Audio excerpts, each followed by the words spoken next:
All right, so let me ask first, did you have any questions on the textbook stuff for this section, Secant method, Newton's method? Not yet. Okay. I had a real big issue. I cannot count the iterations right. It's, oh yeah, that's 7 iterations. Nope, it's not 7, it's 6. Well, it's either off by one, yes. Off by one. Yeah. That's frustrating. Oh, yeah. Well, that's why you get 2 chances. It's right. Those things are really not that important. Like the issue with number of significant figures and you're off by 1. Those things are just kind of not important. Unfortunately, when you have tests that are automatically graded, then those seem to be very important.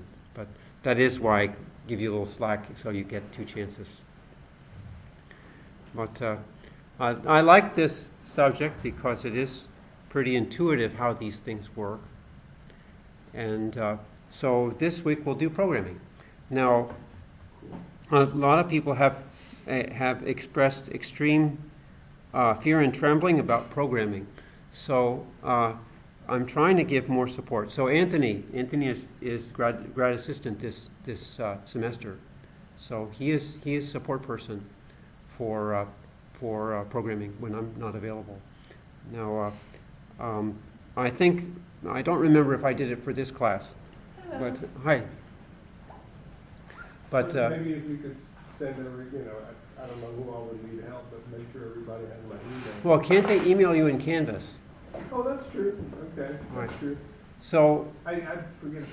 I think that what happens with people all too often is you reach a place in the code and you spin your wheels for an hour, and it's really a lot of waste of time. So I would suggest don't spin your wheels for more than 20 minutes.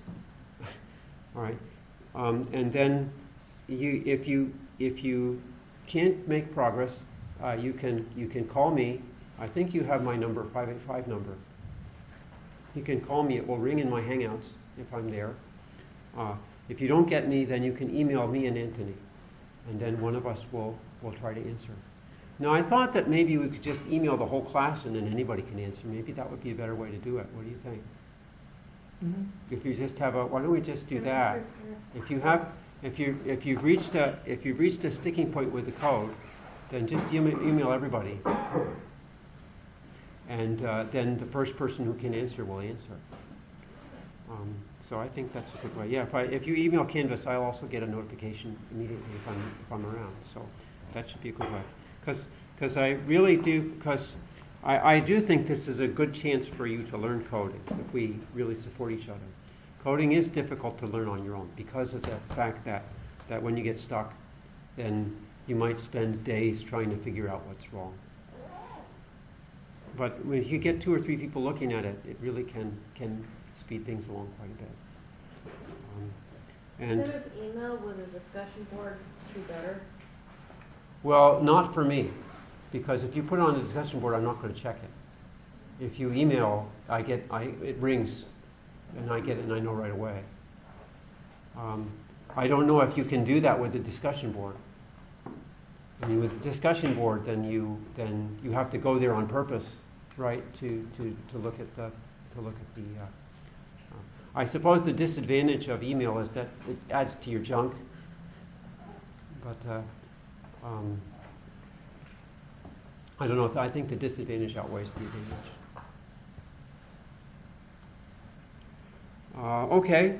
Well, let's talk about this. Let me just refresh your memory with the secant method and Newton's method. It's always good to have a picture of they have very simple pictures, I think, that give you an idea of what's going on.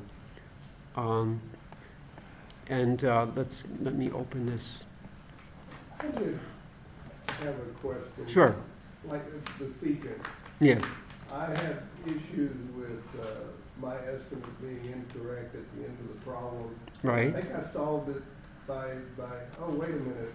I need to flip my x of 0 and x of minus 1. I need to change those values. Is that correct? Is it important when you say our first 2 choices are these? Is it The answer will depend on which one you choose first. Right. So I guess how do we when, know when someone just says, these are the two choices? well, then you ask them for clarification. Okay, okay. I think probably in the questions, they would list the x minus 1 first and then x 0, I would guess. Okay. But you really should ask for clarification, because that is something that you... I'm actually gonna dial in at home, so I won't sit right now. Okay. All right. Okay. All right. So here is secant. So I did this last time, and I'll just rely on my previous pictures, and you have these pictures yourself, right? Newton's method. You're trying to find a root. You start somewhere near the root where you don't know exactly where the root is, and that's called A. And you find the f of A. You take the tangent line, and where the tangent line hits the x-axis, that's your next approximation of the root. And then you do the same thing again. At the tangent line, you take the value of the function, take the tangent line again, and you keep going. And I mentioned last time that if there was no curvature, if the function was a straight line, then you'd get immediately to the root by this method. But because there's some curvature, the estimate that you receive is off. And the more the curvature, the more you're off. Okay, so that's Newton's method. And then there's a simple formula for this. You actually get you just use triangles here. This is f of a. The slope is f prime. It turns out if you take f of a divided by f prime, then that's this length here. So that's the length you subtract from a. So the formula is a minus f of a over f prime of a, which you don't need to remember, but that's just the formula. All right, so let's go to secant. Secant is a little bit similar. Hey. Okay. So secant, you have to start with two approximations. So the actual root is, well, let's see. The actual root I didn't show here. The actual root is here. The actual root is here. So this is actual. And I really should call this, instead of A and B, using the notation that you're familiar with. I think I would have to call this would be x minus 1. And this would be x 0. Right. And what you do, it doesn't show in the formulas, but what you do is you take the secant line that joins x minus 1 to x 0. And then you find the intersection with the x-axis. And that's your new approximation, which we shouldn't call c, we should call that x1.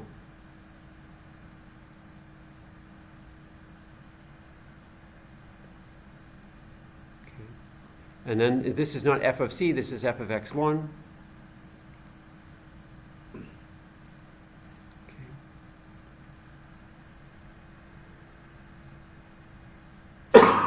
Then here you have f. This is f. I mean, this is f of x1. Sorry. This point is x1 comma f of x1. And then this point is going to be x0 comma f of x0.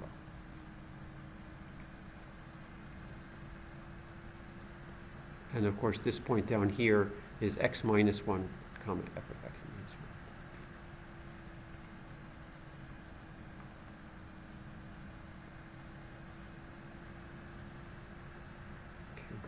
All right, so we've gotten one secant line, we got the new approximation, now we do another secant line. And then this is not D, that should be F, that should be X2.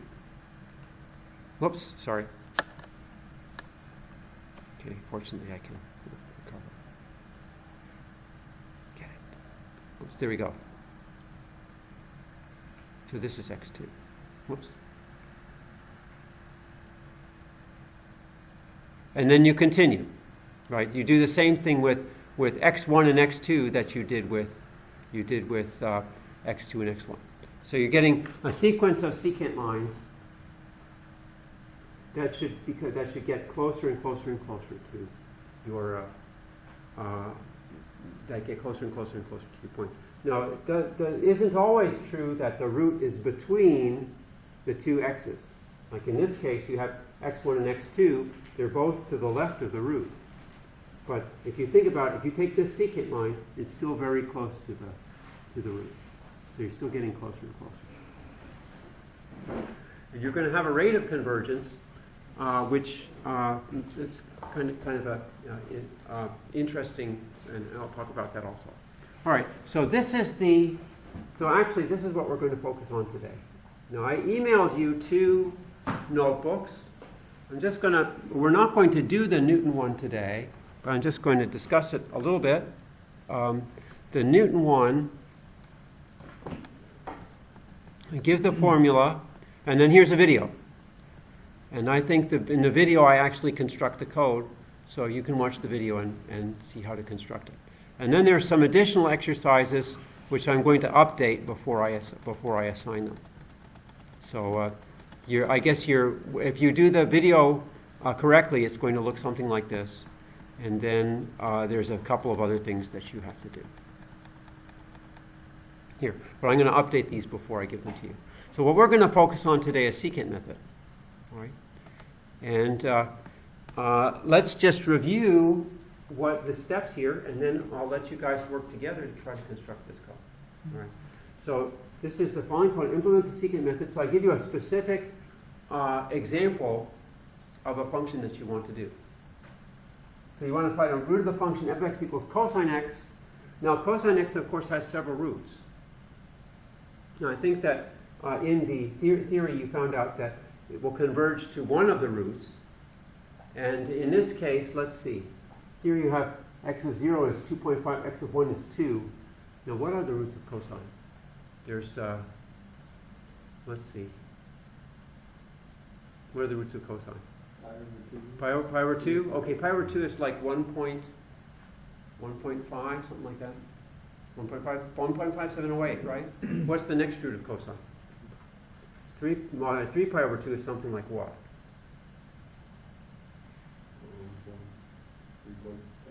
4.6. Yeah, it's pi plus 1.5, so it's about, like you said. All right, so most likely, it looks like this one should converge to pi over 2, I would guess. Because that's the closest root here. No root jumping. Well, it's possible, but most likely, but that's really rather rare for that to happen. Okay. Now, tolerance of 10 to the minus 10, that's how close you are to the root, right? So that's your accuracy check. And the maximum number of iterations equal to 32 means you don't allow it to do more than 32 times. So you're going to do secant lines at most 32 times. All right. So that's your limit. All right. So let me just go over the steps here. I think that they should be pretty self-explanatory. You know that when you do Python, you have to import some packages, and I think you know what they are. We're going to do plotting, so you have to import plotting package too. Now, since this is all right, then you have to define the function you're finding the root of. Okay, and then the actual root of the function. Okay. All right, now this is the initialization section where you set up your parameters. Right. And this is the 2 initial guesses. Right. I think that's clear what they are. You have to define variables for that. Maximum number of iterations. So you define a variable for that. And then the tolerance, you define a variable for that. Now you always define variables so that if you want to change them, then it's easy to change. All right, then you have to have an array to hold the solutions. All right. Now since you have at most 32 iterations, that tells you how big this array has to be. Right? Because there's a limit to the number of estimates that you're going to find. Okay? Now, it says the first 2 entries of the array consist of the 2 initial guesses, right? and then you'll go on from there. All right? So now you're going to want to do the approximate and the actual error. Now remember, when you compute approximate error, you look at 2 successive approximations. You have that formula. You can look it up. It's in your canvas. Right? And then the actual error, we're going to assume that the actual root of the function. I think this board actually moves. No, I guess it doesn't. Okay. All right, so this is all initialization, but this should be enough variables for you to use to get the program. And you can realize that all these things are things that you need. Okay. That's not there yet? Sorry? It's not there yet? What's not there? Like, it's not up for us to get it? I emailed this to you. I emailed this to Oh, you. email, Yeah. I'm Okay. sorry. Yeah. Okay. All right. All right. So now, since you're going to do this again and again and again, obviously you're going to have some kind of loop. Right? All right. So I actually didn't show where the loop starts, but the loop starts here. Right. Then what you're going to have to do is compute the. Well, you can do this. This is just apply the formula for secant here. And then once you find the next root guess, then from that you can compute the approximate and actual error, right? And you have to store those in your arrays. Now, if the tolerance is reached, if your estimate is accurate enough, now I should say the tolerance should be based on the approximate error and not the actual error, because you don't know the so you can make that here based on approx error. In practice, you wouldn't know the actual error. If you knew the actual error, you wouldn't run the code. So you compute the tolerance. If the tolerance is small enough, then you use a break command. Okay, and if you're not familiar with that, there are people who can show you how to break. Okay, then you want to output the final root estimate. Okay, so that will be a print statement, and then you plot the logarithm of the actual and approximate errors.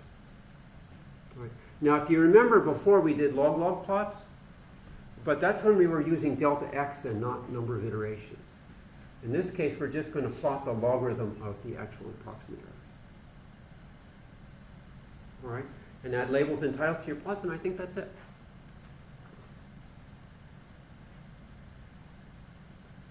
So,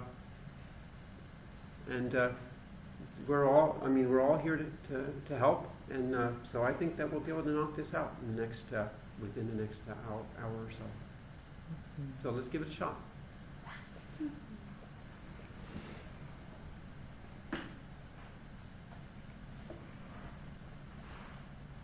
And I guess I'll stop the recording because there's nothing to record.